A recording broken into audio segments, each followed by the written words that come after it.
ये फरमाइएगा कि पाकिस्तान तहरीक इंसाफ ने भी कुछ दिनों पहले स्वाबी में जलसा करने की बात की थी, फिर कहा कि जिरगा हमने मुरतब किया, फिर उस जिरगे में जो हिकमत अमली अनाउंस करनी थी वो भी नहीं अनाउंस की। अचानक के साथ उनकी बहन अनाउंस कर देती हैं कि 24 नवंबर को एहतजाज शुरू करेंगे, लेकिन अब ये भी नहीं बता रहे हैं कि ये एहतजाज कंटिन्यूस होगा, एक दिन का होगा। बस ये कह रहे हैं कि हुकूमत जो है वो बड़ी मुश्किल में आ जाएगी। आपके ख्याल में एक्चुअली प्रिपेयर्ड हैं वो, या खान साहब फोर्स कर रहे हैं उनको कि आप एहतजाज करें, सड़कों पर आए? देखिए, जो खान साहब ने अडयाला में हमारे रिपोर्टर वहाँ मौजूद थे, इमरान असगर, मेरी उनसे भी बात हुई। खान साहब ने 3 पॉइंट्स हम्म। की बुनियाद पे 24 नवंबर की तारीख दी है हम्म। कि 26वीं आईनी तरमीम की वापसी, हमारा मैंडेट वापस करें और जो बोगस मुकदमात में बगैर किसी मतलब बल्कि मुकदमे किए बगैर लोगों को ट्रायल में डाला हुआ है, वो मुकदमात की वापसी। अब हम्म। ये फ़िक्रा उनका एज़ इट इज़ मैंने आपको बताया। हम्म। और उनसे पूछा गया कि जी फिर आखिर एहतजाज में आपने करना क्या है? मुज़ाकरात होते हैं, तो उन्होंने कहा इस मतलब इनके हैंडलर्स यानी गवर्नमेंट के हैंडलर्स जो हैं, हम्म। वो भी तो कोई बंदा मुकर्रर करेंगे। तो उनसे पूछा गया था कि आपने किसी को लीड करने के लिए कहा है, कि कौन लीड करेगा? तो उन्होंने कहा मेरी एक कमेटी है, लेकिन कमेटी के मेंबर्स मैं नहीं बताऊँगा क्योंकि उनको उठा लेंगे। अच्छा, हम्म। साथ ही वो कह रहे हैं एक ही साँस में ये बात करते हुए कि मेरी कमेटी के मैंडेट के लोगों के पास मैंडेट होगा कि वो ये एहतजाज कॉल ऑफ भी कर सकते हैं। हम्म। एक तो उन्होंने मेंबर्स नहीं बताए, तो ज़ाहिर है कि वो बातचीत के लिए जहाँ से चले थे वहीं खड़े हैं कि फ़ौज से बात करनी है उन्होंने। हम्म। और रास्ता ले भी फ़ौज से रहे हैं, देना भी फ़ौज को चाह रहे हैं। हम्म। वो कह रहे हैं इनके हैंडलर्स, ज़ाहिर है वो हैंडलर्स हुकूमत के एस्टेब्लिशमेंट को कहते हैं ना। तो जब वो बिल्कुल। ये बात हम्म। कर रहे हैं, तो मुझे और आपको तो कोई अभाम नहीं है इसमें कि वो हाँ। किसके बारे में बात कर रहे हैं। हम्म। तो क्या वो बात करना चाह रहे हैं? क्योंकि पीटीआई के इनसाइडर्स जो अपने आप को कहते हैं, वो तो कह रहे थे कि जी ये चलेगी, कैंपेन चलेगी हम्म। ज़िला, डिवीज़न लेवल पे और हम्म। फिर मरकज़ पे, सूबे पे आएँगे हम्म। और ये ट्रंप के ओथ तक ले जाएँगे इस बात को। हाँ। तो खान साहब ने तो हाँ। 24 की डेट दे दी है। बिल्कुल। तो 24 की डेट का उन्होंने ये कहा है कि किसान हों, स्टूडेंट हों, हम्म। सिविल सोसाइटी हो, हमारे पार्लियामेंटेरियन हो, सब निकलें। हम्म। और फाइनेंसिंग पे भी बात हुई तो उन्होंने कहा कि नहीं हम ये सेल्फ फाइनेंसिंग है। उनसे पूछा गया हज़ार-हज़ार रुपए वाली अमीन किस चीज़ का बाँट रहे थे? हम्म। उन्होंने कहा वो भी लोगों से ही पैसे इकट्ठे किए गए थे और वो हमने जमा कराए थे। हम्म। लिहाज़ा हम कोई ऐसी बात नहीं करने जा रहे, ये हम खुद कर रहे हैं।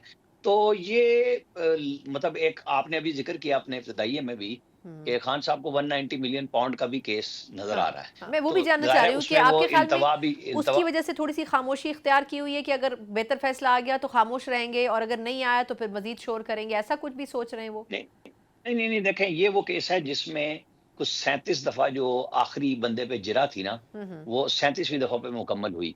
और इस दफ़ा जो इस्तग़ासा है, वो पूरे पॉइंट्स पूरे कर रहा है कि जो इलेक्शन के डेट से पहले ऊपर-नीचे सज़ाएँ दी, वो हाई कोर्ट ने इसलिए उड़ा दी कि उसमें ड्यू प्रोसेस नहीं हुआ था। तो वो खान साहब की ज़ाहिर है कि ये प्रोसिक्यूशन का पहला राइट है सही। कि वो अपना केस लेके जाए और जो मुल्ज़िम है और हम्म। उनकी अहलियाँ हैं कि वो अपना डिफेंड करें। हम्म। तो एंड पे ये भी हो सकता है कि वो जो 342 का बयान है, वो कहें कि हम कुछ गवाह लाना चाहते हैं। हम्म। जो खान साहब ने कहा था मैं सरप्राइज़ दूँगा, तो वो अभी तक तो नहीं पता कि वो गवाह लाएँगे कि नहीं, तो फिर उसके ऊपर भी जिरह शुरू हो जाएगी। जो खान साहब के गवाह होंगे तो उसके ऊपर इस्तग़ासा करेगा गवाह। हम्म। हम्म। सवालात करेगा, जिरह होगी और फिर मुकम्मल होगा। हम्म। अब ये दोनों तरफ से टाइम लिया जा रहा है। एक तरफ से इसलिए दिया जा रहा है कि ह पिछले साल जो फ़रवरी में 8 से पहले-पहले जो सज़ाएँ दी गई, उसमें फिर जल्दबाज़ी की गई, जिसका नतीजा हाई कोर्ट में उनके खिलाफ आया। बिल्कुल। तो अब ये बड़े सुकून से लेके चल रहे हैं। हाँ। देखें दोनों तरफ एक-दूसरे से खेल हाँ, रहे हैं। बिल्कुल सही। आमिर भाई, अब जिस तरह आपने अभी शुरू में बात की, हम एहतजाज की ज़िक्र कर रहे थे, ये पिछले कोई 2-4 महीनों से एहतजाज की बात कर रहे हैं। लेकिन ये भी बज़ाहिर लग रहा है कि ये जानबूझ के इंटेंशनली शायद होल्ड किया जा रहा है। एक तो ये कि आपके ख़्याल में क्या कारकुनों में जिस तरह रिज़र्वेशंस गंडापुर साहब के हवाले से खुद केपी के कारकुनों की हैं, उनसे रोज़ की बुनियाद के ऊपर इख्तलाफात की खबरें आ रही हैं, नाराज़ हैं उनसे लोग। तो ये जो गंडापुर साहब कह रहे हैं कि अब तो एहतजाज से वापसी तभी होगी जब तमाम मुतालबात मान लेंगे, ये कैसे होल्ड करेंगे जब ये खुद ही एहतजाज को लीड नहीं कर रहे होते, इनके जो बुनियादी लीडरशिप के लोग हैं? एक तो बात ये हो गई कि पैसे तो लोगों को दिए के लिए लाया जा रहा है। हम्म। वो खान साहब ने भी तस्लीम कर लिया कि हज़ार-हज़ार रुपया वो लोगों को खुद हमारी पार्टी ने इकट्ठा किया था, वो दिया था। हम्म। ज़ाहिर है जिन लोगों को आप लेके आ रहे हैं, एक तरफ उनके वज़ीर कह रहे हैं टीचर्स को अगर मुतालबात मनवाने हैं तो हमने वफाक से पैसे लेने हैं, तो हम्म। आप भी हमारे साथ चलें इस्लामाबाद में एहतजाज के लिए। तो उनके तो पैसों का तो इश्यू खान साहब ने इन तीनों चीज़ों में ज़िक्र नहीं किया। हम्म। जो आज उन्होंने 3 पॉइंट पे, अब वो आगे चार्टर ऑफ डिमांड 25 का बना लें, 50 का बना लें, हम्म। लेकिन मतलब ये है कि लोगों को किसी भी तरीके से लाया जाए।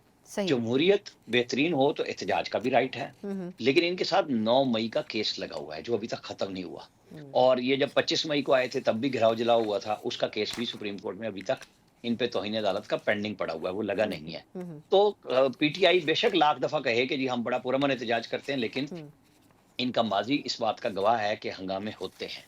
हम्म, 2014 से ले लें, 16 से ले लें या 25 मई को ले लें हम्म, और अब ले लें। तो इनके लिए ज़ाहिर है जो ये बयानात दे रहे हैं कि कफ़न बाँध के आएँगे और वापस नहीं जाएँगे, तो राना सनाउल्लाह ने इसलिए कहा ना कि हम्म, ठीक है, फिर जो आप बयानात दे रहे हैं तो उससे तो आपके लिए मुश्किल होगी। अब देखना ये होगा कि केपी से कितने लोग लाते हैं और पंजाब की क़यादत जो रुपोशवी है और सामने भी है, तो वो जिनके ऊपर तकिया है, वो कितने लोग लेके निकलते हैं। मुराद सईद साहब भी ट्वीट कर रहे हैं हम्म, कि सब अपने-अपने लोगों के ग्रुप्स बनाएँ, जैसे वो तबलीगी जमात में होता है या इस्लामी जमीयत तलबा स्टूडेंट दौर में होता था कि अपने-अपने ज़िले से बताएँ कितने आप लोगों को लेके आ रहे हैं। हम्म, तो ये उस तर्ज पे भी जा रहे हैं, हंगामे का भी है, साथ कफ़न के भी कह रहे हैं। तो हम्म, कफ़न पहन के आने वाले कितने लोग होंगे हम्म, या एहतजाज का तमाशा देखने के लिए कितने लोग होंगे, ये पीटीआई के पास अब दिन बहुत, आज तारीख है हम्म, और 10 दिन रह गए हैं। हम्म, तो 10वें जी, 11वें दिन उन्होंने इस्लामाबाद में आके बैठना है। तो हम्म, ये हमारे लिए और आपके लिए, आप तो एक एहतजाज की डसी हुई भी हैं, खुद भी इनके उस पे तो हम्म, दुनिया ने देखा है और हमने भी हम्म, देखा है। तो अब हम्म, देखते हैं, ये प्लान क्या करते हैं और किस तरीके से एग्ज़ीक्यूट सही करते हैं। बात। आपके ख्याल में इस वक्त जो एक गैर मुस्तहकम कैफियत महसूस होती थी हुकूमत की, कुछ महीनों पहले कहते थे इस्लामाबाद में कि हर हफ्ते अगले महीने हुकूमत चली जाएगी, अगले 6 महीने में चली जाएगी, ये जो सारा कुछ एफर्ट हुआ है बिल्स की सूरत में भी, इदारों को भी मुस्तहकम करने की या उनको भी खुश करने की कोशिश की गई है और हुकूमत ने अपने आप को भी एक तरीके से मजबूत किया है, अदलिया को तब्दील किया है उसकी शक्ल, आपके ख्याल में अब लग रहा है कि सिस्टम ज़्यादा फ्रूटफुली बेहतर तरीके से चलेगा? सिस्टम हमारे यहाँ इसी तरह चलता है, हम्म, चाहे 2/3 अक्सरियत वाला हो और मांगे-तांगे की अक्सरियत वाला हो, इत्तेहादियों का हो, यूँ ही चलता है और अभी तक मुझे कोई इम्कान नज़र नहीं आ रहा कि सियासी इस्तेहकाम इस तरीके से आएगा। अभी तो 24 नवंबर की डेट आई है, हम्म, आज और कल से क नया काम शुरू होगा, पकड़-दकड़ भी आएगी। हम्म, इनके जलसे-जुलूस ये कहाँ से ज़िले में इकट्ठे करेंगे अपनी तंज़ीमें? हम्म, पीटीआई को ज़ाहिर है लोगों को लाना है, तो कुछ ना कुछ तो शो करना होगा ना कि जी बिल्कुल। हम बस कर रहे हैं, कोई बस लाने देगा? केपी से तो आ जाएँगी, हर दफ़ा लेके आ जाते हैं। केपी वाले हुँ, तंग भी आए हुए हैं हुँ, कि वो भर-भर के लाते हैं, कहीं अफ़गान कैंपों का इल्ज़ाम लगता है, कहीं वो कहते हैं भई पैसे दिए थे तो फिर बस ठीक है मैंने दे दिए। हुँ, हुँ, वो रेस्क्यू एहलकारों को भी उन्होंने इनामात दे दिए। तो क्या इस दफ़ा जब स्टेट पे आप एक हमला नया करने आ रहे हैं, हुँ, आपको इजाज़त दी जाएगी कि आप सरकारी मुलाज़मीन के साथ आएँ? उन सरकारी मुलाज़मीन को भी बहुत सारे मैसेजेस मिल चुके हुए हैं। हुँ, तो अभी पीटीआई की पॉलिटिकल हिकमत अमली पंजाब में देखनी होगी कि वो कितनी ओपन है, ठीक, वो कितनी तेज़ी से लड़ते हैं, लाहौर हुँ, से कितना रिस्पॉन्स आता है। बिल्कुल ठीक।